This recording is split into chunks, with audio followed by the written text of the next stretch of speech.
Hi, I'm Dr. Vikki Peterson. I'm really excited to have my patient Lisa with us today, and she's going to tell her story, and I think it's really powerful. So let's get started. So why don't you just tell us when you first arrived what was going on with your health?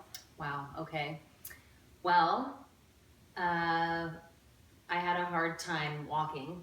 It was very difficult, a lot of neuralgia. Yeah, so nerve pain, right? A lot of nerve pain. Yeah. I should get my tissues. We always do this. We talk and I know, in the water, right? That happens a lot, but that's okay, you know? Well, because it's kind of like reliving, and I've come so far, so. Yeah. A lot of nerve pain in the back of my head, side of my face. I had a lot of trouble with my right eye. I couldn't read. I couldn't watch TV. I couldn't tolerate bright lights. And it was like my nervous system was being attacked. Yeah. Any loud noises, I had to wear earplugs for a really long time because of the overstimulation. It was too much for my body to handle. Yeah. And because of not knowing what was wrong with me, it all started with my eye. I started having some nerve pain on the side of my face, and it progressed, it got worse, and then it became more pain in the back of my head, and I realized there was some TMJ issues happening, and so I kind of went on my own. I went to several doctors. So TMJ is jaw, for those who don't know. Yes. Several doctors couldn't diagnose me. There was nothing wrong. I had brain scans, neck scans. There was no hard evidence of any disease. Yeah, exactly. So I was on this journey to find out what was happening, and the main thing that was done through these physicians was prescription medication.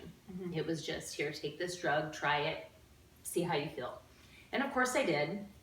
It made no difference in the nerve pain. It still persisted. And I think because of all the stress of not knowing and not getting an answer of what's really happening to me here, caused, I think, the clenching and the grinding at night became more severe, and which increased the nerve pain even more. I think my trigeminal nerve was affected. It's the nerve in your face that really can, when it's inflamed, you have a lot of pain. Yes. And the occipitals, so the back of my head, so much nerve pain. And the only way to avoid having the pain or increasing the pain was to just lay down and do nothing. Well, it got to a point where my mom had to move in because I couldn't function.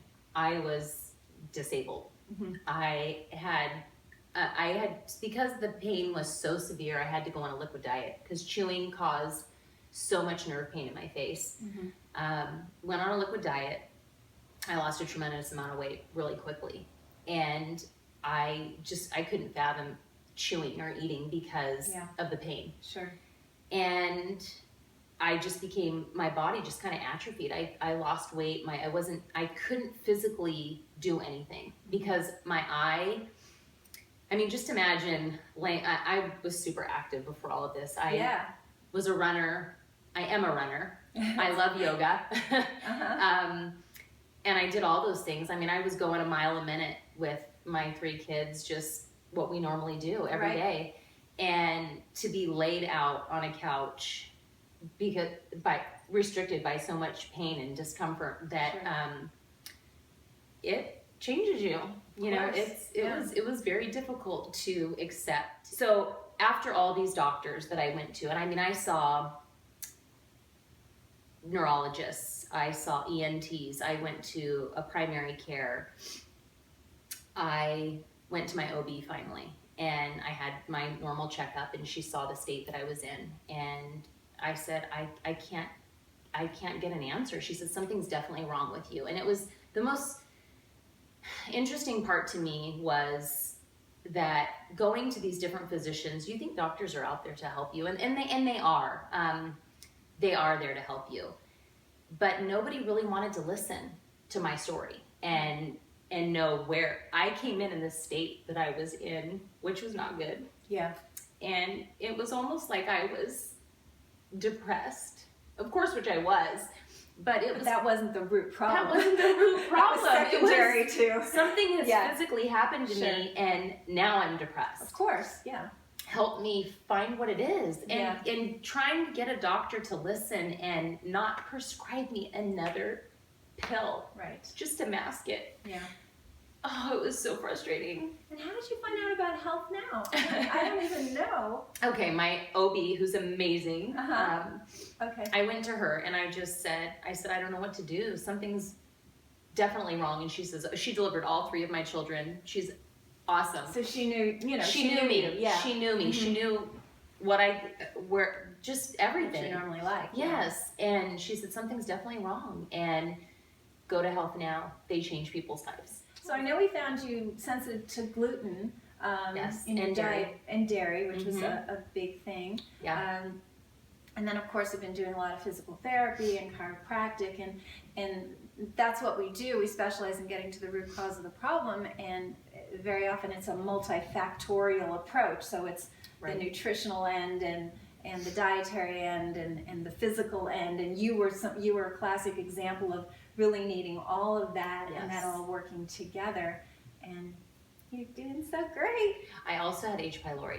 You had an infection, so that's a bacteria in the stomach which can very much harm how the stomach is functioning, and if your stomach is not digesting your food, obviously a lot of things can go awry. So, but I will say one thing is that when I did start out at Health Now, I was skeptical of the fact that you could change your diet and you could take supplements and feel healthy and feel good. And that would make such an impact. I'm really glad you brought that up. Yes, because I honestly sat there talking to Dr. Rick and said, and I was just thinking, I just don't know how this is going to work. I was that bad. I was that in that much pain, and the way he explained everything to me, that your body is fighting against these foods that you're putting in, and you're in a constant state of inflammation, and no wonder you have this tremendous amount of nerve pain. Your body can't heal itself. Right. And my adrenal function being below, I think it was like the lowest it could ever. I mean, I don't know if you've ever seen anybody with lower adrenal or the stress glands, and hers were definitely not. I'm surprised happy. they were even functioning at all. Yeah. And my iron levels were really low. My vitamin D levels were low. You weren't absorbing well, because that's secondary to gluten, is low iron and low vitamin D. Sure. And I have always been in the fight or flight mode. I just lived my life there, and I thought it was normal. Right. I functioned in that capacity. And that's the thing, is even if we had caught you pre all this pain, we would have found the gluten sensitivity, we would have found the weakened adrenals, because you were in that mode, and it just escalated, and then everybody was focusing on that. And it's like, well, she doesn't have a brain tumor, she doesn't have a nerve tumor, and then they drug, and that's the thing, is looking at this body as a whole and really appreciating getting to that root cause. That's what we specialize in, and that's why it works. And sometimes we can make it sound too easy, and you kind of go, really? There's no way. There's no way that's gonna work. But it does, and I know it because I feel it. I feel this calmness. There's this calmness now to me that wasn't there before, and it's not the medication, because I'm not on the medication anymore. Exactly. And I thought, it's the drugs. It's these drugs I'm on. I mean, they make you just kind of woo, but now there's this. It's a different feeling, and it's a feeling that I've never felt, because I thought I was normal. It's almost like kids with tummy aches, and they don't know it's not normal. They've had them their whole life, and then you finally fix it, and they go, "Oh, mommy, my tummy doesn't hurt anymore." And as a mother, you just want to go, "Oh my God," like, I didn't know, but you don't know it's wrong if you've always had it, which is kind of where you were. Yep. Yeah. So I'm happy to say that. It's changed my life, really. Thank you. Thank you so much for doing this.